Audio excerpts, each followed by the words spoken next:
Hai, Assalamualaikum warahmatullahi wabarakatuh. Selamat sore classmate. Apa kabarnya sore hari ini? Hai, kita ketemu lagi ya.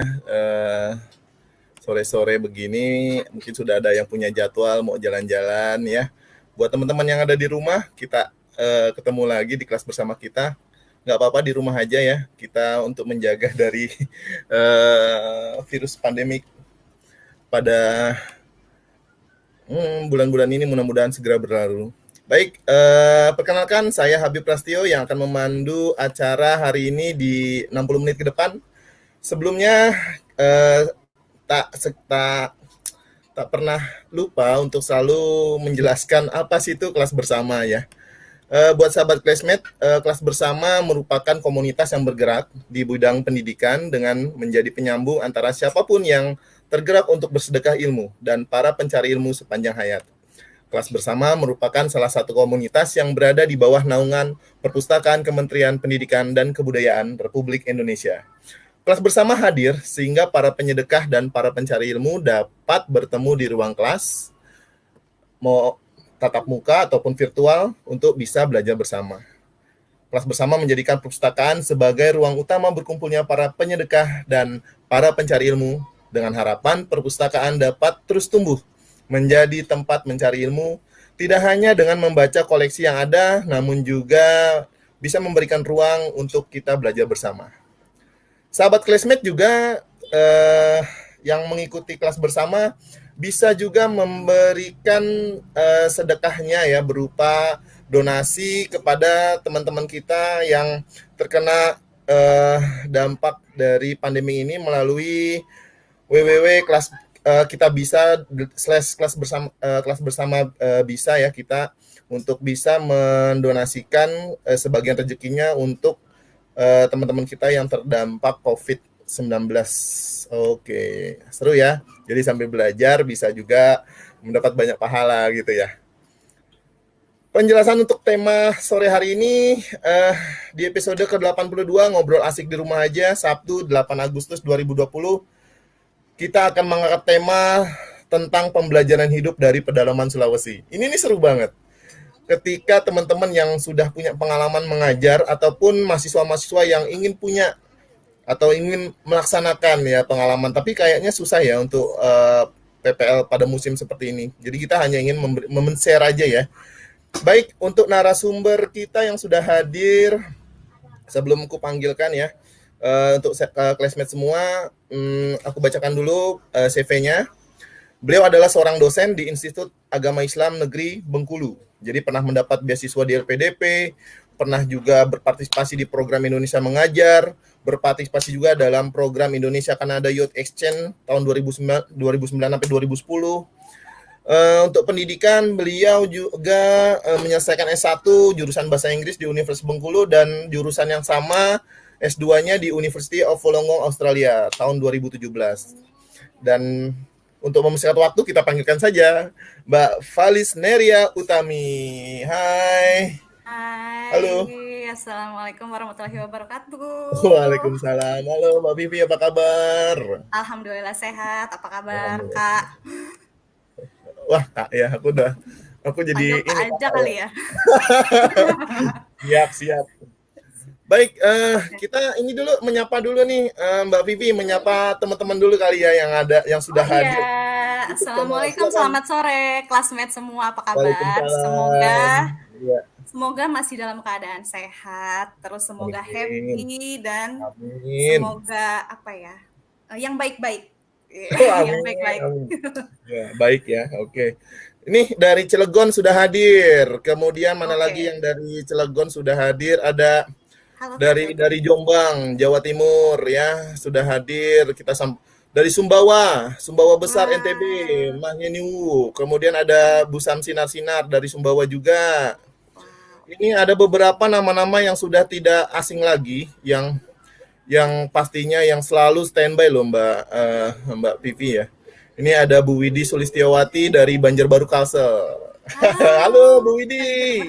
Bu Jauh Widi. ya gitu Bu Widi.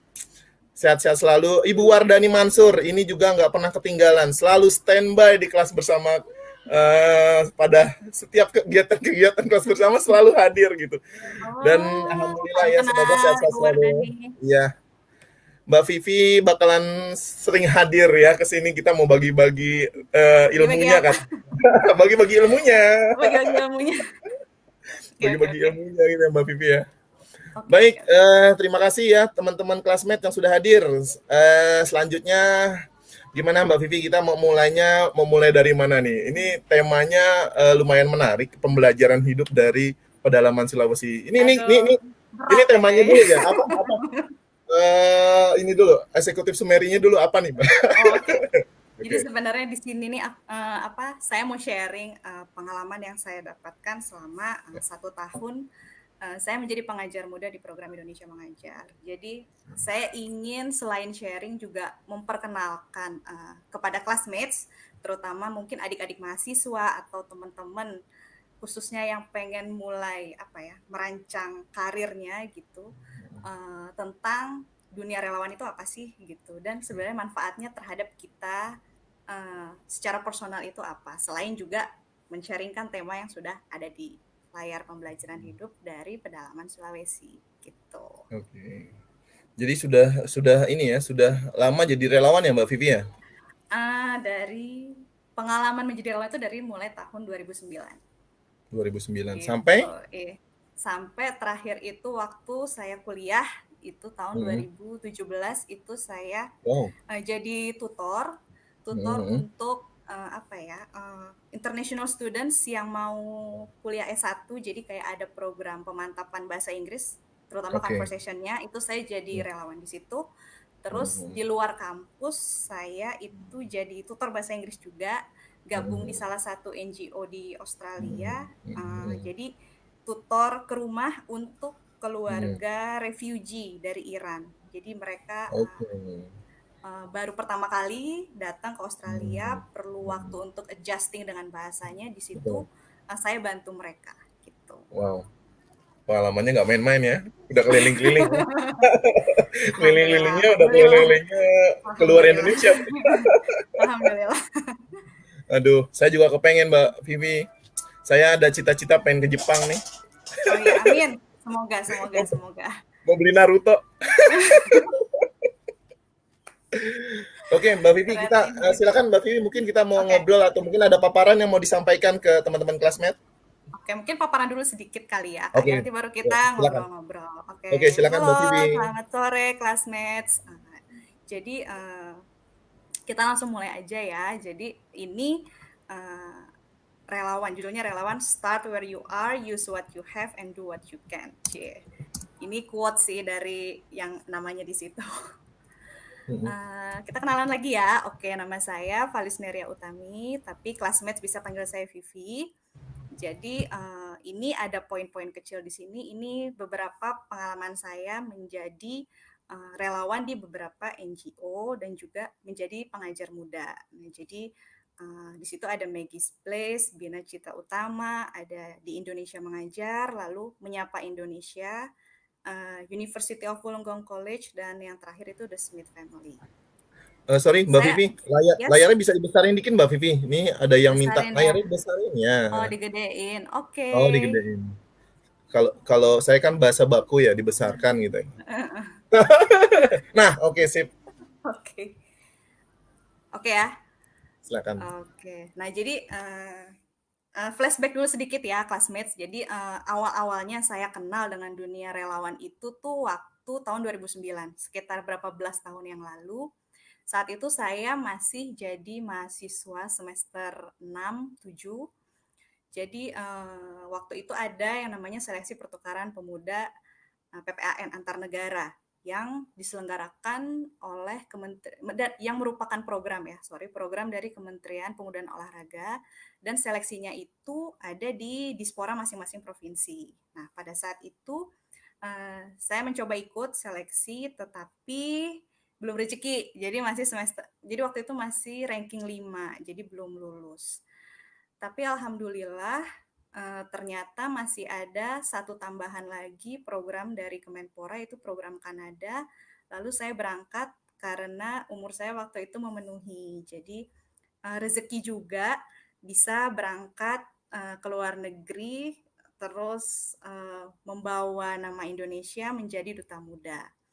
Nah, program Kanada ini sedikit berbeda dari program pertukaran negara yang lain, itu fokusnya memang kegiatannya volunteer. Jadi program pertukaran ini kerjasama antara Canada World Youth, jadi itu salah satu NGO atau LSM di Kanada yang memang fokusnya untuk pemberdayaan pemuda-pemuda Kanada gitu. Jadi lebih kayak semacam sekolah kepemimpinan untuk anak-anak muda Kanada, gimana nanti mereka bisa berimpact atau bisa memiliki dampak yang baik untuk masyarakat sekitarnya seperti itu. Nah, jadi itulah cerita awalnya. Nah, selama di program ini, di program Kanada ini, kami perwakilan dari Indonesia itu di apa ya? Diharuskan memilih satu LSM atau NGO di mana kami mau melakukan kegiatan sukarelawan.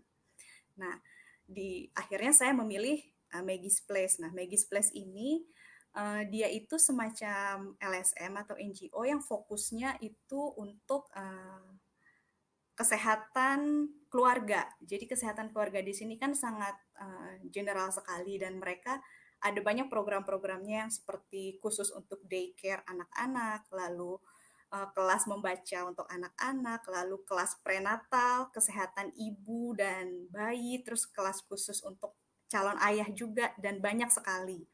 Nah, di situ saya dengan salah satu peserta Kanada, itu kami membantu di kegiatan daycare-nya. Nah, jadi setiap pagi itu saya dengan teman saya yang dari Kanada namanya Anushka, itu kita mempersiapkan kelas untuk daycare, mempersiapkan snack-nya, kadang membantu membacakan cerita, atau kadang-kadang malah kita bawa peralatan pendidikannya, jadi kayak buku cerita, bawa snack, dan lain-lain, terus kita kayak reach out komunitas-komunitas atau daerah-daerah atau desa tepatnya di sana ya, yang belum ada preschoolnya atau daycare-nya gitu. Jadi ada dalam satu minggu itu satu kali kita kemana ke desa tertentu, terus habis itu kita kayak bikin kegiatan daycare di sana gitu. Jadi itu cerita awalnya. Nah, program PPIK ini atau Pertukaran Budaya Indonesia Kanada ini, selain ada di fase Kanada selama 3,5 bulan, ada juga di fase Indonesia. Nah, di fase Indonesia ini kegiatannya lebih mirip seperti KKN sih, gitu. Jadi ini foto-fotonya. Jadi ini saya dengan teman-teman Kanada, kita ke Kalimantan waktu itu. Fase Indonesianya di sebuah desa namanya Segohong di Kecamatan Bukit Batu, Palangkaraya. Nah, di sana saya juga melakukan kerja relawan di sekolah SD itu yang namanya Bina Cita Utama. Nah, ini sekolahnya.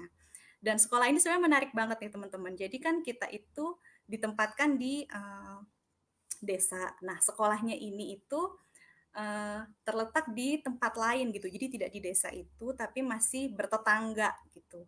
Di sebuah eco village. Jadi kayak resort gitu. Dan sekolahnya memang sekolah National Plus, dan dari tempat kami, dari tempat saya dan teman-teman sehari-hari di Segohong itu untuk ke sekolah itu kita ngelewatin hutan gitu. Jadi ada pengalaman lucu tiap kita ke sekolah itu pagi-pagi itu kita nggak langsung pakai pakaian kerja gitu. Jadi lebih kayak pakai pakaian kaos gitu kan, sepatu, terus lengkap dengan gearnya dengan kotak P3K karena ya kita nggak tahu, kadang-kadang pernah waktu itu lagi di jalan gitu terus tiba-tiba ketemu kayak kalajengking atau binatang berbahaya gitu, dan pokoknya itu pengalaman yang benar-benar nggak bisa dilupakan gitu. Nah, selain relawan ini sebenarnya kita juga program ini juga ini ya apa ada unsur seni budayanya gitu. Jadi kita juga memperkenalkan seni Indonesia kepada community di Kanada tempat kita tinggal gitu. Di situ ada teman kita lagi perform tarian dari Kalimantan, tarian Mandau. Nah, dari sinilah akhirnya saya mulai mengenal dunia relawan dan mulai tertarik gitu dengan dunia sukarelawan. Nah, setelah selesai program Kanada itu saya kembali, saya menyelesaikan skripsi, lalu di tahun 2011 itu saya tahu ada info Indonesia Mengajar, jadi kayak rekrutmen pengajar muda gitu. Nah, Waktu itu saya masih skripsi ya, tingkat akhir, terus setelah itu ya saya coba daftar dan alhamdulillah lewat serangkaian tes gitu. Jadi ada tes online, ada tes direct assessment, ada tes micro teaching, ada wawancara. Saya terpilih menjadi salah satu dari 47 pengajar muda angkatan ketiga gitu. Jadi sebelum saya dan teman-teman ke Sulawesi, bersepuluh dari kami di Kabupaten Majene, jadi kami para pengajar muda itu diberikan semacam pelatihan intensif yang cukup intensif selama kalau tidak salah 40 hari yang fokusnya adalah pelatihan pedagogik dan pelatihan mental survival dan kepemimpinan seperti itu. Kenapa sih harus ada pelatihan ini? Karena ya memang dari 47 kami itu tidak semuanya berasal dari fakultas keguruan. Jadi dirasa sangat penting sekali untuk ditambah lagi bekalnya supaya ketika kami di sana itu yang dari non background kependidikan atau keguruan itu punya cukup bekal ilmu untuk nanti bisa mengajar di sana gitu. Jadi ini fotonya, ini foto waktu kita lagi, saya dan teman-teman lagi pelatihan survival. Jadi survivalnya ini yang training itu Kopassus, jadi kita ke Lembang selama beberapa hari, terus kita diajarin ya seperti ini, kayak survival, terus habis itu kedisiplinan, baris berbaris, seperti itu. Dan benar-benar ilmu yang didapatkan selama pelatihan itu berguna sekali ketika kita ditempatkan di daerah penempatan. Seperti ini sekolah tempat saya mengajar selama 1 tahun, namanya SDN Impres 22 Rura, nama dusunnya Rura, di desa Sambabo, kecamatan Ulumanda, Kabupaten Majene. Dan ini anak-anaknya, jadi setiap sore itu kadang-kadang kita belajar kayak les gitu, tapi nggak selalu di ruangan, kadang-kadang saya ajak main keluar, terus kadang mereka juga ngajak saya main kemana sambil kita belajar gitu. Kalau ini uh, salah satu view atau pemandangan ya di desa tempat saya tinggal. Gitu. Nah jadi 1 tahun di sana ada banyak sekali teman-teman yang saya dapetin gitu. Jadi uh, desa tempat saya tinggal itu pada saat itu memang secara geografis cukup sulit dijangkau, apalagi kalau menjelang musim penghujan karena jalannya yang becek, nggak ada ojek, sorry. Jadi yang basah gitu kan, jadi susah sekali untuk dijangkau. Terus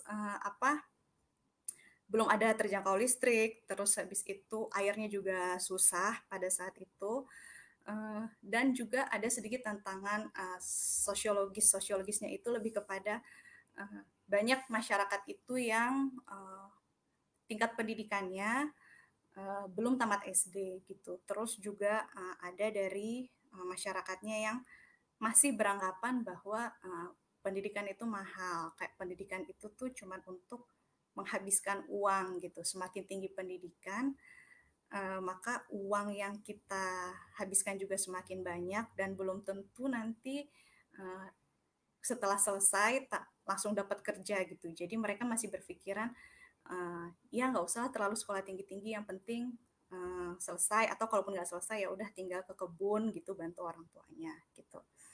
Jadi selama 1 tahun di sana tuh sebenarnya ada banyak sekali yang saya dapatkan. Tapi kalau dirangkum jadi satu kata mungkin lebih tepatnya kayak wisdom gitu. Kayak yang sampai sekarang yang masih membekas gitu di saya tuh pelajaran yang saya dapetin itu yang pertama itu saya belajar untuk gimana pun sekecil apapun rasa tidak nyaman itu saya berusaha untuk tidak mengeluh gitu. Jadi ketika di sana uh, apa ya maksudnya ketika melihat kondisi wajah pendidikan Indonesia, wajah masyarakat di sana, saya justru malah bersyukur saya tuh dikasih kesempatan bisa merasakan pendidikan, saya mendapat apa ya tumbuh dan besar di lingkungan keluarga yang suportif gitu, yang mendukung cita-cita saya gitu. Terus apa ya? Jadi ketika misalkan ada hal-hal yang membuat saya merasa tidak nyaman, saya kayak diingetin lagi. Coba deh ingat waktu di Indonesia mengajar, terus ngelihat wajah anak-anak di sana gitu yang apa ya? Mereka itu walaupun tempatnya itu jauh, terus hidupnya misalnya terisolasi, masih ada semangat belajar yang tinggi, masih ada beberapa yang walaupun apa ya, tidak bisa memenuhi kebutuhan dasar untuk pergi ke sekolah, mereka masih tetap mengusahakan untuk datang ke sekolah walaupun cuma pakai sendal atau misalnya nggak pakai alas kaki atau uh, cuman bawa satu buku gitu karena tidak bisa beli buku pelajaran, mereka tetap semangat. Jadi itu kayak yang menampar dan mengingatkan saya gitu untuk lebih bersyukur, dan kalaupun misalkan ada sesuatu yang kurang nyaman ya udah berhenti mengeluh, dan karena masih ada orang yang mungkin mungkin apa ya, hidupnya tidak seberuntung saya gitu. Terus yang kedua itu saya belajar kayak yang namanya happiness atau kebahagiaan itu kadang-kadang ya nggak selalu harus diukur dengan materi gitu. Jadi kadang-kadang tuh kalau misalnya lagi jenuh, lagi bosen, misalnya tiba-tiba ada anak yang ngajak main, atau misalnya ada anak-anak yang minta ajarin baca buku cerita gitu. Itu kayak bikin sesuatu, itu bikin hati senang aja gitu. Atau eh, lagi susah misalnya ngubungin orang tua karena sinyal sinyal apa ya, sinyal handphone susah di sana gitu, lagi kangen-kangennya, terus kayak tiba-tiba ada anak-anak yang bawain buah gitu, atau ibu tiba-tiba masak sesuatu, masak cuma terus kasih ke saya gitu. Itu kayak it warms my heart gitu. Itu kayak bikin saya seneng gitu dan happy tahu kalau ada orang yang juga sayang sama saya, terus ada apa ya, orang yang bisa saya anggap seperti keluarga gitu. Terus habis itu pembelajaran lain itu saya jadi belajar bahwa melihat sesuatu itu atau isu permasalahan itu dari berbagai macam sudut pandang gitu. Jadi nggak yang langsung judgmental terhadap sesuatu. Contohnya gini, misalkan di kelas saya itu ada satu murid yang males masuk seperti itu, males masuk, terus kadang-kadang masuk kadang enggak, yang cukup berpengaruh terhadap performa dia di kelas gitu. Jadi alih-alih saya ketika dia datang saya langsung bertanya gitu, atau misalnya mungkin menghukum atau memberikan punishment, saya berusaha kayak untuk mengenal dia lebih dekat sih, kayak apa sih yang membuat kamu seperti itu, atau gimana sih background keluarganya. Bisa jadi mungkin dia tidak bisa masuk sekolah karena mungkin harus bantu orang tuanya di kebun atau harus jaga adiknya, karena banyak juga yang saya temukan ada beberapa murid-murid tuh nggak bisa ke sekolah bukan karena mereka males, bukan karena mereka nggak mau sekolah gitu, tapi karena ada tanggung jawab lain yang harus mereka mereka penuhi. Dan kadang-kadang juga saya nggak keberatan kalau mereka harus bawa adiknya ke kelas gitu, jadi sama-sama belajar kan kakak adiknya gitu. Atau uh, pengalaman saya di sana ketika misalnya cara mengajar atau pendekatan pendidikan atau pengasuhan itu tuh masih memakai kekerasan, misalnya kayak yang menganggap uh, memukul itu tuh boleh dan lain-lain. Jadi alih-alih saya langsung bilang ke gurunya, Pak nggak boleh mukul anak, atau Ibu nggak boleh mukul anak, saya kayak lebih memahami dulu apa sih yang membuat mereka seperti itu. Bisa jadi ya itu jadi apa ya, sudah menjadi kayak kebiasaan kebiasaan orang tuanya mungkin, yang kalau saya tidak dikerasin anaknya tidak mendengarkan gitu. Jadi daripada langsung memberikan nasihat gitu, saya kayak berusaha memahami mereka sebelum uh, memberikan insight yang baru gitu kepada orang tuanya gitu. Dan setelah 1 tahun di sana juga, saya entah kenapa jadi makin suka gitu untuk melakukan kegiatan volunteer, terutama yang berhubungan dengan pendidikan gitu. Jadi setelah dari Indonesia Mengajar, alhamdulillah saya dapat beasiswa, dan salah satu komponen beasiswa itu adalah setelah kita dinyatakan mendapatkan beasiswa, kita harus juga membuat kegiatan volunteer seperti yang di sini saya dengan teman-teman itu kita ada kegiatan namanya Menyapa Indonesia, di mana kita datang ke suatu kelurahan atau ke suatu tempat, terus kita kayak berusaha understanding atau berusaha memahami permasalahannya di sana apa sih, dan berusaha mencoba menawarkan solusi sesuai dengan kapasitas dan bidang kita masing-masing. Nah, kalau di sini itu di Jakarta, ini di Kelurahan Pejaten Timur gitu. Jadi walaupun di kota besar, tetap yang namanya apa ya, masalah itu selalu ada gitu, bahwa ada komunitas-komunitas atau masyarakat yang pinggiran gitu dengan berbagai macam problemanya itu tetap ada, dan itu ya salah satu yang kita lakukan sebagai penerima beasiswa. Dan selanjutnya pun ketika saya sudah jadi mahasiswa, saya juga ikut kegiatan volunteer, saya berusaha bergabung dengan tutor bahasa Inggris di UOW College, jadi kayak mengajarkan bahasa Inggris tapi ke mahasiswa internasional gitu. Jadi mahasiswa internasional dari Asia mungkin yang perlu dilatih lagi bahasa Inggrisnya supaya lebih lancar, itu saya di sana membantu di sana di UOW College. Terus juga saya membantu jadi guru bahasa Inggris untuk keluarga refugee. Jadi pengungsi dari Iran itu dia baru sampai ke Australia, terus habis itu perlu waktu untuk adjusting dan juga beradaptasi dengan bahasanya, itu saya bantu di situ. Gitu teman-teman classmates. Nah, jadi kalau saya melihat kegiatan relawan ini tuh ada banyak banget manfaatnya, terutama buat teman-teman mahasiswa atau yang baru mau memulai merancang karirnya gitu. Ada banyak banget sih dimensi-dimensi atau indikator-indikator yang bisa kita latih gitu untuk memudahkan kita bisa mungkin keterima kerja atau misalnya melatih kita sebagai person gitu. Kayak di Indonesia Mengajar itu kita di akhir setelah selesai program itu kita ada 4, sebenarnya ada 6, jadi ada 4 gitu yang kita harus sharing di poin-poin ini tuh apa sih yang sudah kita lakukan, misalnya kayak resilience, kayak kemampuan untuk terus bertahan dalam kondisi yang paling sulit sekalipun, atau misalnya time management, cara kita memanage waktu, atau BPWR. BPWR ini kayak building positive working relationship gitu, bahwa ketika nanti kita kerja, ketika nanti kita hidup di masyarakat, itu kita akan ketemu dengan berbagai macam orang dengan karakternya, dengan kelebihan dan kekurangannya masing-masing. Nah, disitulah kita diasah gimana cara kita tetap bisa building positive relationship dengan orang-orang, seperti itu.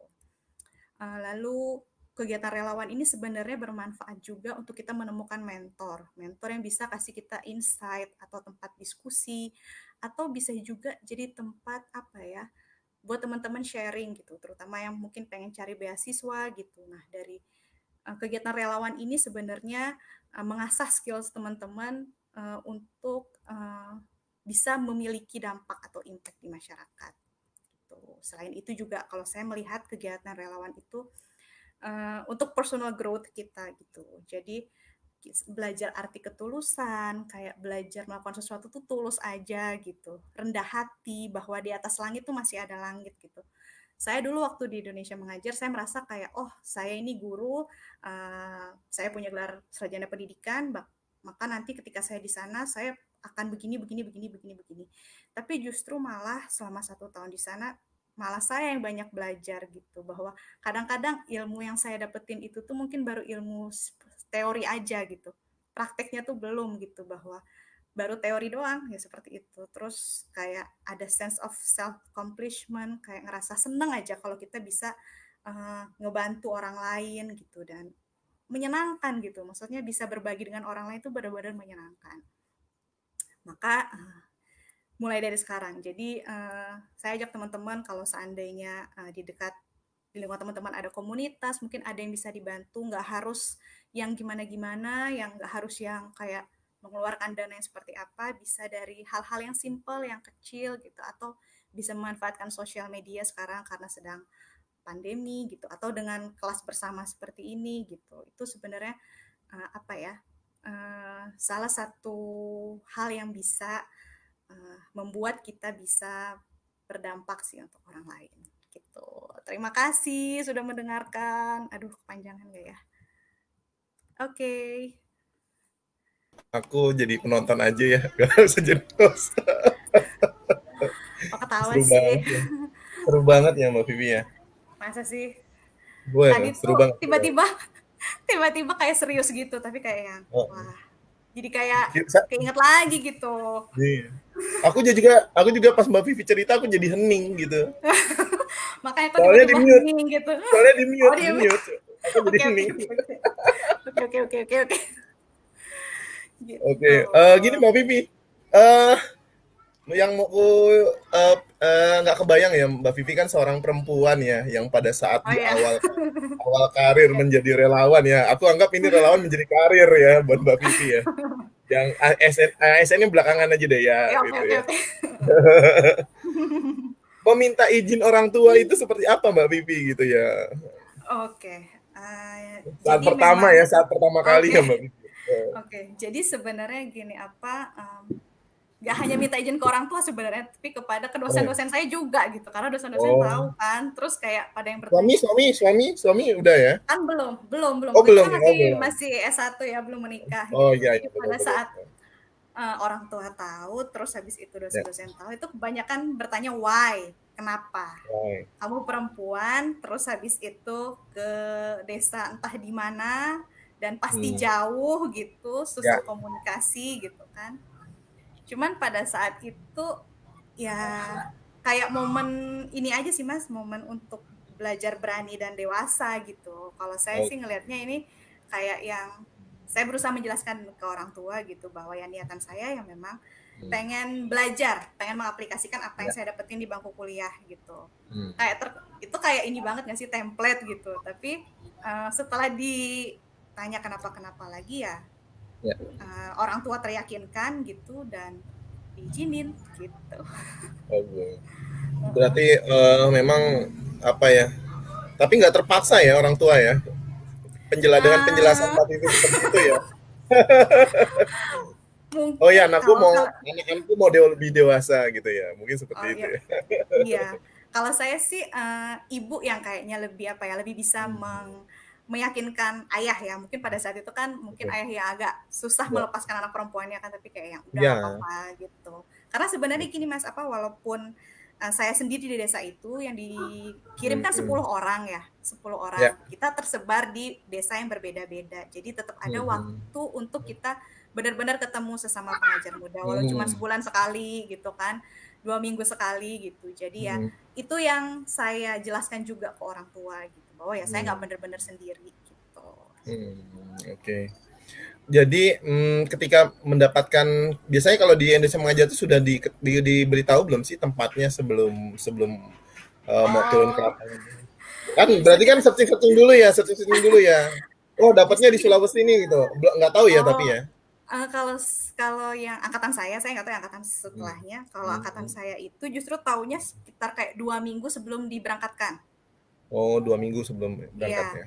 Jadi sebelum pada saat pelatihan pun saya udah kasih tahu ke orang tua bahwa tempatnya ada 5 nih kayak gitu. Kalau nggak di Tulang Hmm, Bawang, di ya, Maluku gitu-gitu. ya.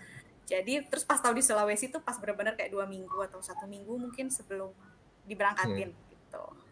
Nah, selama 1 minggu 2 minggu itu Mbak Vivi gimana untuk persiapan eh, terutama pengetahuan ya terkait Oh pengetahuan. tempat yang akan dikunjungi itu gimana Mbak Vivi? Oke.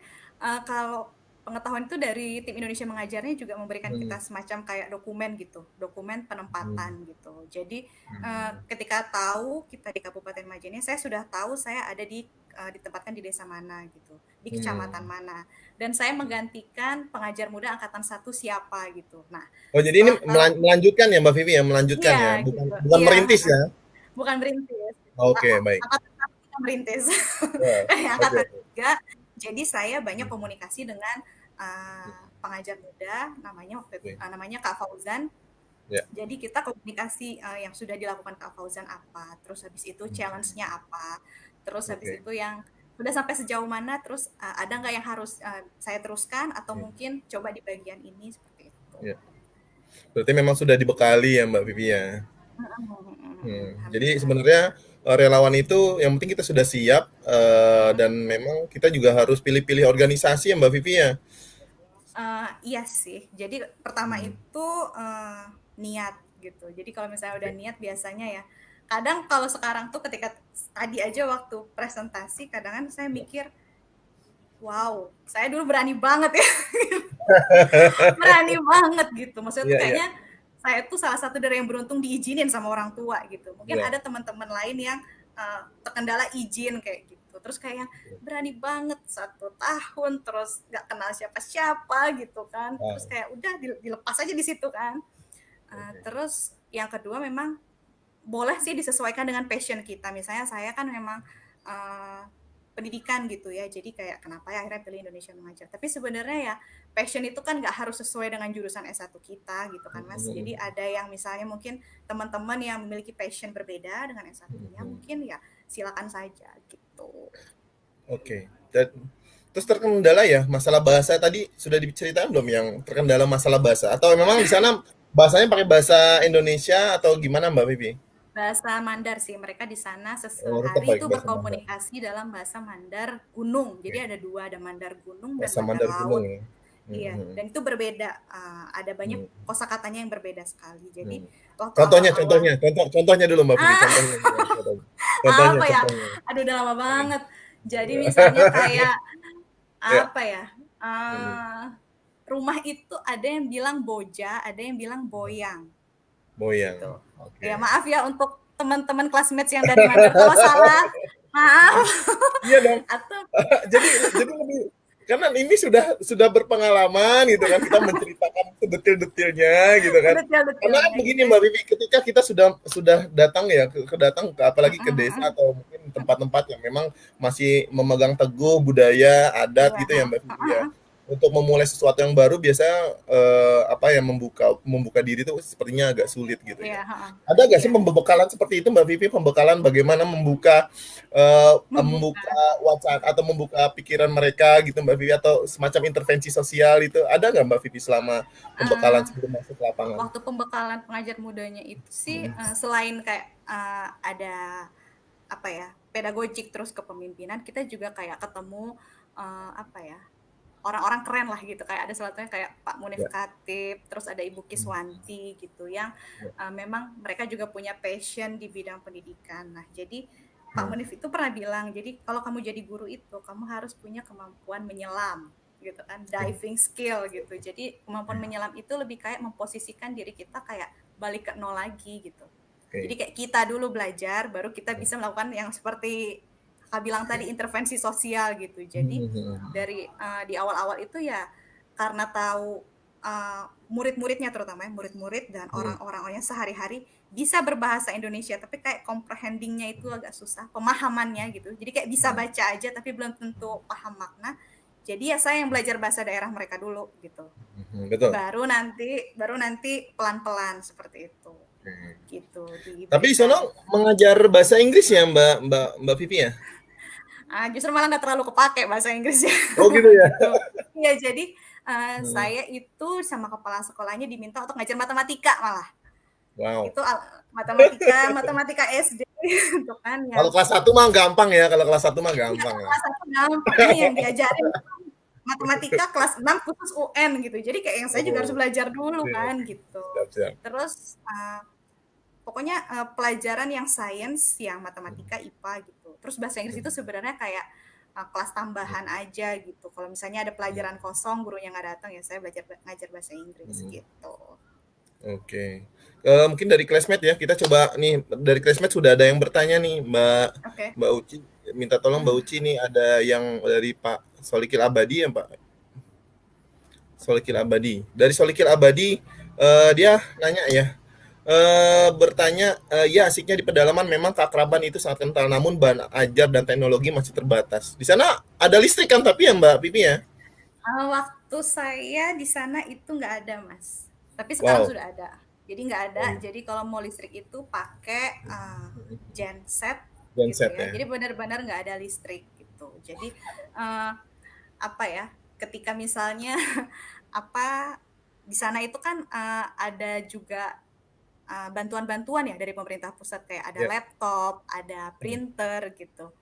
Nah jadi ya untuk mengajarkan laptop sama printer itu juga ke murid-murid itu juga lumayan menantang gitu karena ya Ya, mereka betul. nggak terjangkau listrik gitu. Jadi mereka cuma tahu oh ya itu laptop gitu. Tapi kayak di dalam laptop itu gunanya apa dan fungsinya apa itu juga tantangan gitu. Jadi ya kadang paling sekali mereka ngelihat saya aja, ibu lagi ngapain gitu, terus kayak heboh sendiri gitu kan, nih kenapa ada tulisannya gitu, terus Hmm. kenapa bisa begini bisa begitu gitu. Menjelaskannya memang agak ini Ya. ya. Tapi itu selain listrik ya. Jadi Mbak Vivi berarti sana selama tinggal di sana nggak pernah pakai listrik gitu ya?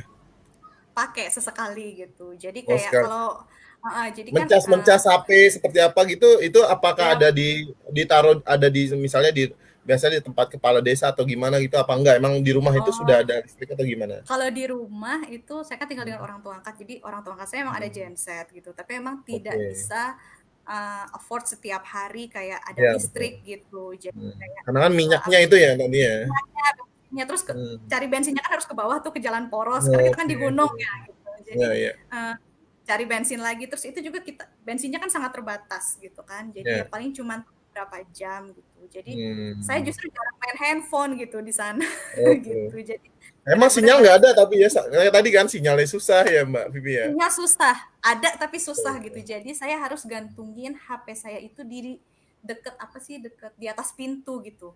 Untuk apa sih untuk keep in touch dengan teman-teman mungkin ada kegiatan di Hmm.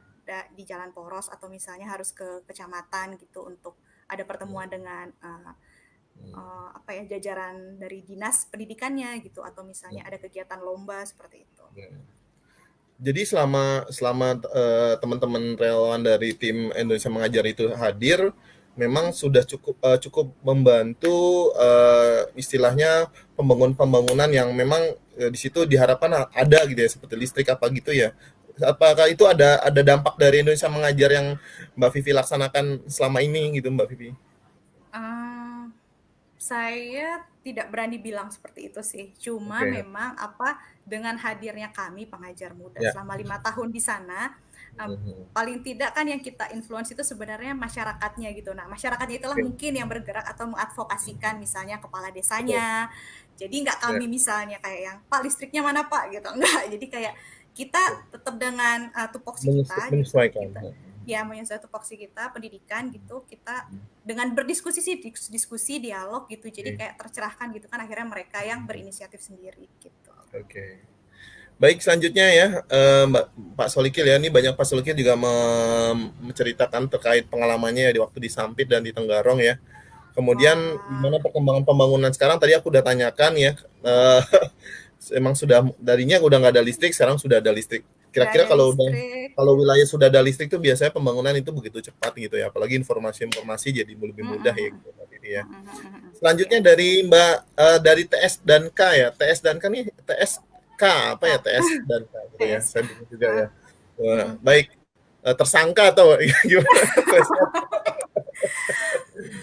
Baik Tersangka Kak, oke. mau tanya dong, mengajar di Ah, sana kan beda kayak di Pulau Jawa, semisal mengajar juga nggak banyak bahannya.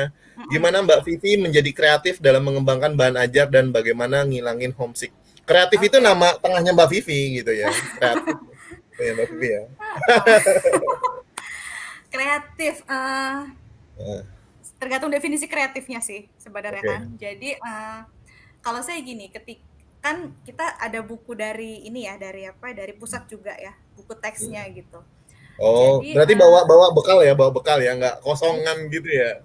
iya, terus habis itu kan emang sekolahnya emang ada buku teksnya gitu. Ya, betul. Ya kreatif sih ya saya sesuaikan dengan apa yang mereka lihat sehari-hari aja kayak gitu kan. Jadi misalkan pelajaran IPA nih misalnya, ada misalnya binatang yang mungkin di sana tuh mereka jarang gitu. Apa sih yang kayak gitu? Terus ya saya coba asosiasikan misalnya genusnya masih sama. Teknikal banget ya genus. Jadinya kayak misalnya mamalia gitu. Mamalia di tempat mereka nggak ada, terus habis itu ya saya asosiasikan dengan uh, binatang yang sering mereka lihat sehari-hari atau misalnya kayak alat transportasi gitu mereka kan Ya, misalnya halo adik baru bangun jadi tidur. baru Ya, bangunin jadi lanjut. alat transportasi seperti misalnya kayak kereta api pesawat itu kan kayak sesuatu yang baru ya buat mereka gitu jadi saya uh, coba dengan alat transportasi yang sehari-hari mereka lihat misalnya kayak mobil hardtop atau misalkan truk seperti itu jadi Hmm, kreatifnya itu justru muncul hmm. uh, karena ya saya mencoba untuk mengasosiasikan semuanya dengan yang mereka lihat sehari-hari. Tapi tetap dijelaskan, tapi tetap yang supaya mereka lebih paham konsepnya gitu. Terus tadi apa? Macam tuntutan ya, tuntutan. Iya, Nah, atau selanjutnya misalnya yang bagaimana ngilangin homesicknya itu loh Mbak Vivi. Ini homesick. pertanyaannya yang luar biasa nih. Ini luar biasa. biasanya kalau udah lama di pedalaman, kemudian nggak Heeh, bisa move on ini itu, apalagi kalau udah nggak punya bisa move pacar on. gitu kan. Bisa. Gimana nih? Nah, gimana Mbak Vivi?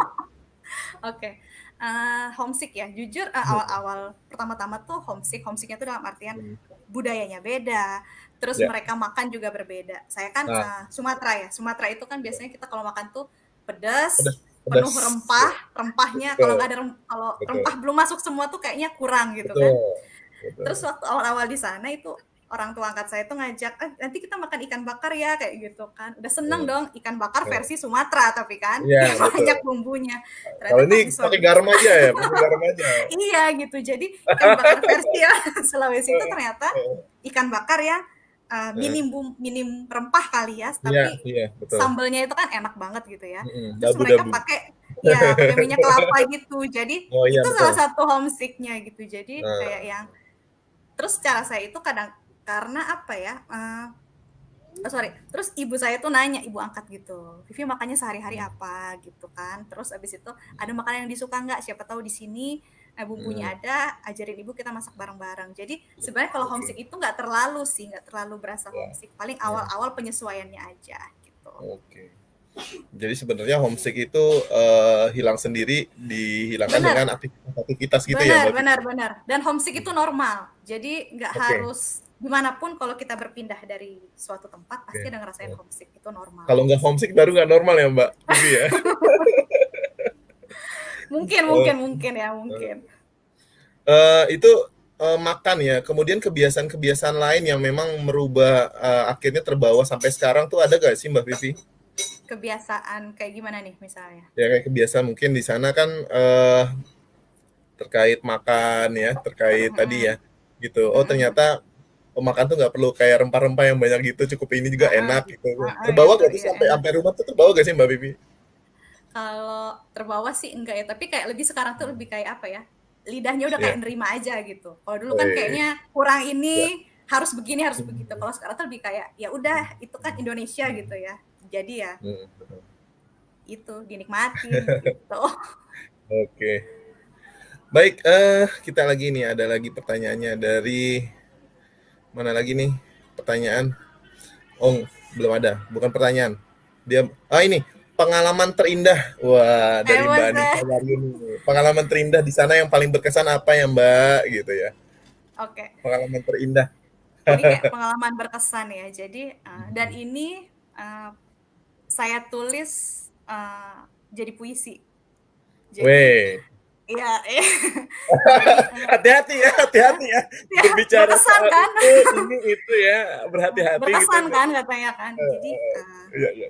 Jadi gini, apa, ada salah satu murid saya yang juga adik angkat Mhm, saya, mhm. itu namanya itu, Ya, Maslim. Jadi dia itu adik angkat, anak dari, orang tua angkat saya gitu. Jadi ya, baik. Maslim ini, dia itu, eee, apa ya, kalau saya melihatnya itu dia bukan anak yang apa ya, punya minat di bidang sains gitu. Dia emang banyak bertanya gitu kan, tapi Mhm. saya nggak melihat dia itu anak yang punya bakat di bidang IPA atau matematika gitu. Jadi Oke.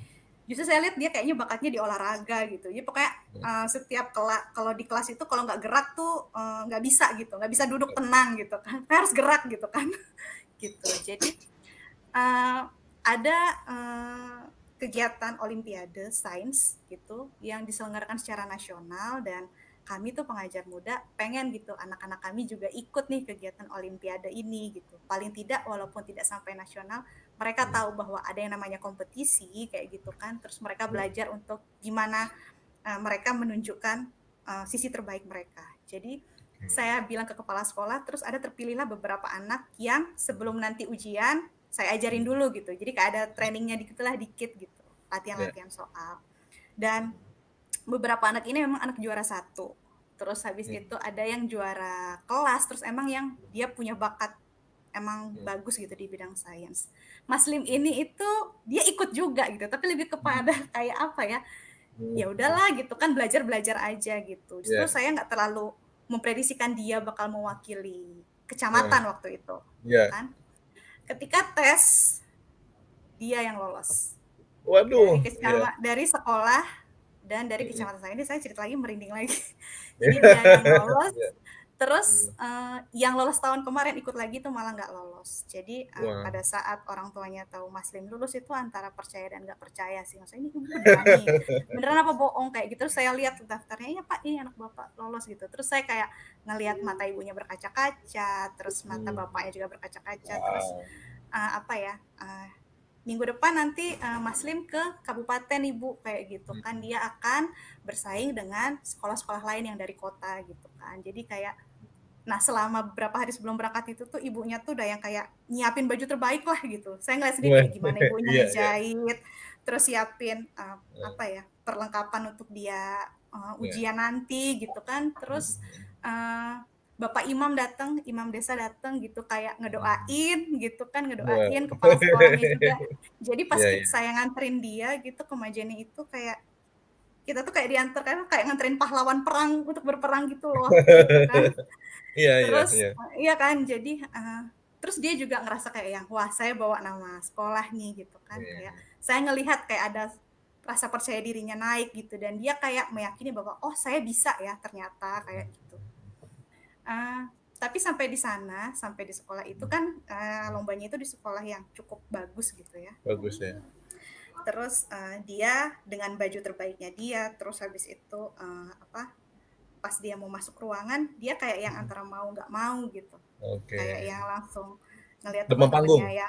Mungkin kayak demam panggung gitu ya, karena kan masuk ujian, mungkin karena ujian lagi kayak gitu, terus kayak ngeliat teman kanan kirinya kok rapih gitu, kok kayaknya ini, jadi kayak ciut sendiri. Jadi kayak yang dia tuh mau nggak mau, dan saya waktu itu tuh kayak mondar-mandir aja di ruangan kelas dia gitu, memastikan kalau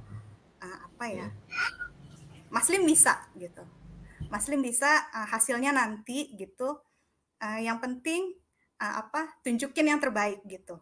Nggak usah peduliin nanti lulus atau enggak gitu kan. Jadi kayak yang kita menguatkan, dan nggak cuma Maslim aja sih, ada beberapa teman-teman pengajar muda juga yang melakukan hal yang sama gitu kan, kayak ayo semangat gitu, jangan mau kalah gitu. Lalu setelah keluar ternyata memang dia nggak masuk ya, mewakili kabupaten gitu ya, kecamatan, lolos kecamatan, pasti kabupaten nggak masuk gitu kan. Terus ya kecewa pasti gitu kan, kelihatan banget mukanya sedih. Terus pada saat mau pulang itu saya beliin dia hadiah gitu, karena kan ya kayak reward kan gitu sebagai penipu lara ya. Jadi waktu saya ajakin ke pasar gitu kan, terus dia kayak ngelihat banyak nanya justru gitu, maksudnya ngelihat di pasar itu tuh kayak ada buah-buah apel, buah-buah yang belum pernah dia lihat kayak gitu ya, mungkin sehari-hari tuh kita makan kayak gitu kan. Terus buah apel, buah yang bagus-bagus gitu, terus Maslim mau dibeliin apa kayak gitu kan, kan Maslim udah sampai sini, terus dia kayak nunjukin saya mau dibeliin buah itu kayak gitu kan. Ya udahlah, saya beliin buah kan, buah apel saya beliin berapa kilo gitu, pokoknya berarti saya kasih ke dia, ini buat Maslim, boleh dimakan. Terus ternyata pada saat dia terima itu, dia bilang nanti aja ya Bu ya, saya makannya bareng-bareng sama orang tua sama adik-adik di rumah. Wah itu momen ambiar banget. Itu bawang putih dipotong, dicacah ya. Bawang putih, bawang merah dicacah. Bawang merah dicacah depan mata. Itu jadi kayak momen itulah yang akhirnya kayak malah saya justru yang belajar, karena kan yang saya tahu ketika kita mencapai sesuatu ada reward ya buat kita dong kayak gitu. Iya, betul. Tapi kayak dia justru kayak ngajarin saya, ya itu buat saya, tapi saya juga pengen nikmatinnya sama orang-orang yang sayang sama saya. Membagi kebahagiaan bersama ya. Benar. Kalau misalnya ada Maslim gitu nonton gitu, apa sih yang mau diomongin sama Mbak Pipi? Maslim, semoga selalu Mas bisa aja deh. Ini kayak jadi kayak acara tali kasih gitu. Iya dong kan, gitu. Kita siapa tahu ya ditonton loh.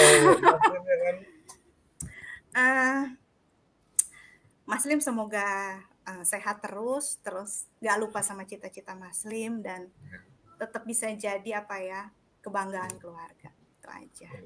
Sip. Itu ya Maslim ya, sehat-sehat selalu ya Maslim ya. Iya, sehat-sehat semua murid-murid aku. Iya. Oke, satu lagi mungkin bisa lagi Mbak Uci, ini satu lagi aja untuk peserta yang dari Gus Fanida Irwan ya, dari Mas ya. Oke. Mbak ya, Ibu ya? Fotonya ibu. Maaf. Tanya Mbak, pengalaman apa yang Mbak dapat di pedalaman itu dibawa ke tempat Mbak sekarang bertugas dan dapat ditularkan ke anak-anak didik Mbak sekarang gitu. Wah, anak didiknya nih Oh, mahasiswa nih. mahasiswa ya. Oke, gimana? Apa ya? Pengalaman di sana itu yang sampai sekarang saya share ke teman-teman mahasiswa yang saya ajarin itu adalah saya tahu teman-teman mahasiswa saya itu background mereka juga bervariasi gitu. Nggak mungkin ada sebagian dari mereka yang kuliah itu karena memang ya saya harus kuliah, ada juga yang kuliah itu privilege gitu. Jadi saya cuma bilang ke mereka bahwa kuliah ini tuh nggak cuman untuk kalian belajar ilmu pengetahuan gitu. Oke. Kuliah itu tempat buat teman-teman melihat dunia yang lebih luas lagi gitu. Jadi jangan pernah sekali kalian itu mengecilkan diri kalian. Hanya misalkan Bengkulu kan termasuk kota kecil ya kayak gitu. Yeah. Jadi hanya karena misalkan kalian saya dari sini, udahlah segini aja kayak gitu. Enggak, kalian itu much more bigger than that kayak gitu. Karena saya sudah lihat sendiri gimana Maslim yang percaya nggak Mas, dia 8 tahun hidup di Majene, itu dia baru pertama kali ke ibu kota kabupaten. Wow. Yang jaraknya itu cuma 2 jam perjalanan gitu. Iya. Gitu. Jadi dan itu pun dalam momen yang luar biasa gitu kan. Jadi saya melihat sendiri gimana Maslim bertumbuh seperti itu. Saya pengen mahasiswa saya juga seperti itu. Pun nanti ketika misalkan mereka memilih jalur karir mereka masing-masing, selain mengejar yang namanya kemapanan finansial, cobalah untuk berdampak gitu. Okay. Maksudnya berdampak untuk orang lain gitu. Nggak harus yang bikin kayak gimana keren kayak itu, tapi bantu mereka kayak gitu, bantu memberikan mereka insight gitu atau sudut pandang yang baru. Apalagi yang misalnya dari daerah mungkin mereka mungkin satu-satunya di desa itu yang kuliah gitu. Harusnya kalian tuh bangga gitu. Kalian bisa kuliah kayak gitu. Terus nanti ketika kembali kalian bisa sharing ilmu kalian sebanyak-banyaknya untuk adik-adik kalian gitu. Okay. Itu sih. Gitu ya, Bu Guspa Nida Irwan ya. Ya, itu ya Ibu Guspa Nida Irwan. Saya jadi mau jadi relawan nih kalau begini nih. Boleh. Oke, kita langsung closing statement aja ya, pesan dari narasumber. Karena waktunya kita sudah mau habis, sudah 60 menit. Silakan Mbak Vivi mungkin mau memberikan closing statementnya. Silakan Mbak. Closing statement, oke. Jadi buat teman-teman sekali lagi saya pengen highlight lagi bahwa kegiatan relawan itu mungkin kayak terlihatnya tidak memberikan impact secara langsung gitu, secara misalnya mungkin finansial dan lain-lain. Tetapi sebenarnya ada aspek-aspek atau value yang bisa kita dapetin dan bermanfaat untuk kita di masa yang akan datang. Seperti yang saya bilang tadi bahwa di dunia relawan itu ada skill-skills yang bisa diasah seperti kayak gimana kita memberikan menentukan keputusan atau misalnya gimana cara kita membuild rasa resilience kita gitu. Dan nanti pun ketika di dunia pekerjaan, terutama ini buat teman-teman mahasiswa sih, sekali lagi saya tekankan gitu. Jadi skill-skill seperti itu diperlukan sekali gitu. Jadi terlepas dari IPK teman-teman yang tinggi, terus habis itu pengalaman pengalaman organisasi gitu. Teman-teman tetap harus ada pengalaman relawan kayak kerja nyata teman-teman di masyarakat itu apa sih gitu. Masyarakat terdekat, lingkungan terdekat teman-teman. Jadi dan insya Allah dengan adanya pengalaman yang seperti itu akan membentuk teman-teman dan secara personal dan juga membantu teman-teman untuk merancang karir teman-teman di masa yang akan datang. Gitu. Semangat dan sukses. Terus semangat. Oke, aku mau tanya satu. Ini sempat bikin buku nggak sih? Bikin buku. Kalau bikin itu jadi setelah pulang itu dari Indonesia Mengajar itu sebenarnya ada kompilasi buku. Oh iya betul. Tapi sebenarnya saya ada niatan pengen bikin buku. Tapi ini tadi Kakak ingetin lagi jadi kayak apa dibukukan Oh, atau gitu. kalau misalnya buku Nah, insight apa yang harus saya tulis gitu. Ada sih rencana mau bikin buku tapi sip. Ditunggu ya. masih bikin prototipe dulu. Semoga semangatnya dikumpulkan gitu ya. Amin, amin, amin. Karena ya kalau Oke. nulis itu kan benar-benar harus dikumpulkan semangatnya terus harus tetap konsisten juga nulis terus gitu. Oke, baik Mbak Vivi, terima kasih banyak telah men-share Sama-sama. ilmunya, pengalamannya, sangat Terima bermanfaat kasih buat juga teman-teman Kak classmate. Habib. Oke, Terima baik, kasih sudah mengundang. baik. Terima kasih Mbak Vivi ya. Oke. Oke, kita beri aplaus dulu buat Mbak Vivi. Baik, alhamdulillah akhirnya berakhir juga pertemuan sore hari ini. Semakin menambah wawasan kita ya.